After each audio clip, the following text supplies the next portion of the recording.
తెలంగాణ భవన్లో మాజీ మంత్రి బీఆర్ఎస్ వర్కింగ్ ప్రెసిడెంట్ కేటీఆర్ మాట్లాడుతున్నారు. లైవ్ లో చూద్దాం. మరి వారు కూడా ఈరోజు సమాధానం చెప్పాలి. ఇవన్నీ తప్పకుండా ప్రజల తరపున మేము అడుగుతా ఉన్నాం. తప్పకుండా వారు మరి స్పందించాలని చెప్పి కూడా డిమాండ్ చేస్తా ఉన్నాం.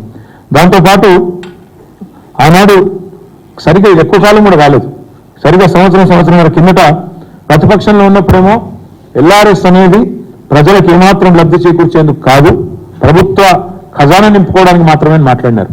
కానీ ఈ రోజు మళ్ళీ నాలుక మడతేసి ఇష్టం వచ్చినట్టు ఉచితంగా చేస్తామని చెప్పి, అసలు కట్టవద్దని చెప్పి, న్యాయ పోరాటం చేస్తామని చెప్పి, టీఆర్ఎస్ వద్దు, ఎల్ఆర్ఎస్ వద్దు, టీఆర్ఎస్ వద్దు, కాంగ్రెస్ ముద్దని చెప్పి ఇవాళ అధికారంలోకి వచ్చిన 2 నెలల తర్వాత 20,000 కోట్ల రూపాయల భారాన్ని మధ్యతరగతి ప్రజల మీద మోపే ఏదైతే ప్రయత్నం ప్రభుత్వం చేస్తున్నదో దీన్ని తప్పకుండా విరమించుకోవాలి.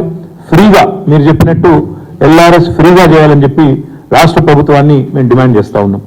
ఎల్ఆర్ఎస్ పథకానికి అప్లై చేసిన 25,44,000 మంది ఎవరైతే ఉన్నారో వారందరి తరఫున రాష్ట్ర ప్రభుత్వాన్ని కోరుతున్నాం. ఉచితంగా చేస్తామని మాట ఇచ్చిండ్రు, ఉచితంగా చేయాలి.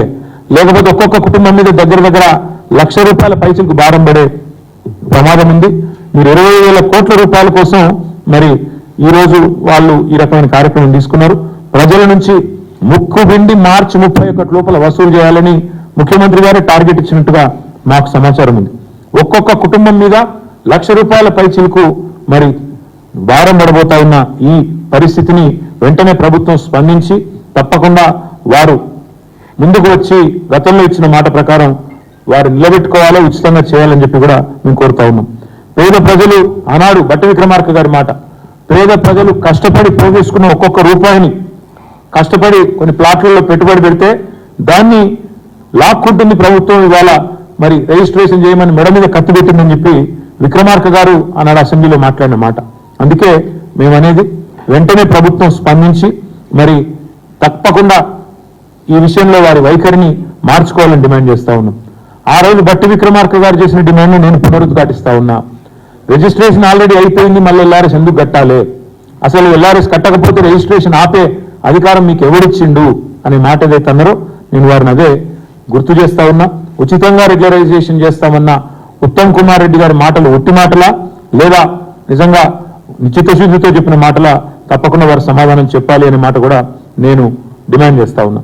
దాంతోపాటు ఆ రోజు ప్రతిపక్షంలో ఉన్నప్పుడు ఒకలాగా, అధికారంలో ఉన్నప్పుడు మరొకలాగా వ్యవహారం చేస్తున్న మీ తీరును కూడా ప్రజలు గమనిస్తున్నారు. 25 లక్షల కుటుంబాలు, 1 కాదు 2 కాదు, 25 లక్షల కుటుంబాలకు సంబంధించిన ముఖ్యంగా పేద దిగువ మధ్యతరగతి కుటుంబాలు మరి మార్చి 31 లోపల మెడ మీద కత్తి పెట్టి కట్టాల్సిందే అని ముక్కు బిండి వసూలు చేసే ప్రయత్నం ఏదైతే చేస్తున్నారో దీన్ని తప్పకుండా నిరసిస్తున్నాము, ఖండిస్తున్నాము. తప్పకుండా క్షేత్రస్థాయిలో పోరాటాలకు కూడా పిలుపునిస్తా ఉన్నాం. ఒకవైపు ఇప్పటికే పంటలు ఎండుతా ఉన్నాయి, నీళ్లు లేక పంటలు ఎండుతా ఉన్నాయి. మరి ఒకవైపు రైతు కుటుంబాలు కానీ దిగువ మధ్యతరగతి కుటుంబాలు కానీ ఇబ్బందుల్లో ఉన్నాయి. కాబట్టి కాంగ్రెస్ పార్టీ గతంలో ఇచ్చిన హామీని నిలబెట్టుకోవాలని డిమాండ్ చేస్తూ, ఉచితంగా ఎల్ఆర్ఎస్ ను అమలు చేయాలని డిమాండ్ చేస్తూ, గతంలో ఈ మంత్రులు మాట్లాడిన మాటలు వారికి గుర్తు చేస్తూ 6వ తారీఖు నాడు, ఈరోజు 4వ తారీఖు, 6వ తారీఖు నాడు అన్ని నియోజకవర్గ కేంద్రాలు రాష్ట్ర వ్యాప్తంగా హైదరాబాద్లో హెచ్ఎండిఏ కార్యాలయం దగ్గర, అదేవిధంగా జిహెచ్ఎంసీ కార్యాలయం దగ్గర, హైదరాబాద్ కాడికేమో హెచ్ఎండిఏ జిహెచ్ఎంసీ కార్యాలయం, మిగతా అన్ని నియోజకవర్గ కేంద్రాల్లో ధర్నాలకు పార్టీ పిలుపునిస్తా ఉంది. ఇది మరి ప్రజలు కూడా మాతో కలిసి రావాలని చెప్పి కూడా విజ్ఞప్తి చేస్తా ఉన్నాం. ఎవరైతే 25,44,000 కుటుంబాలు ఉన్నాయో దీనివల్ల నష్టపోయేవారు, దీనివల్ల ఇబ్బంది పడేవారు, వారందరూ కూడా మద్దతు చెప్పాలని చెప్పి కూడా మేము విజ్ఞప్తి చేస్తా ఉన్నాం. 6వ తారీఖు నాడు రాష్ట్ర వ్యాప్తంగా ధర్నాలు కూడా చేయబోతా ఉన్నాం. నిరసన కార్యక్రమాల్లో ఇది మొదటిది కాబోతా ఉంది.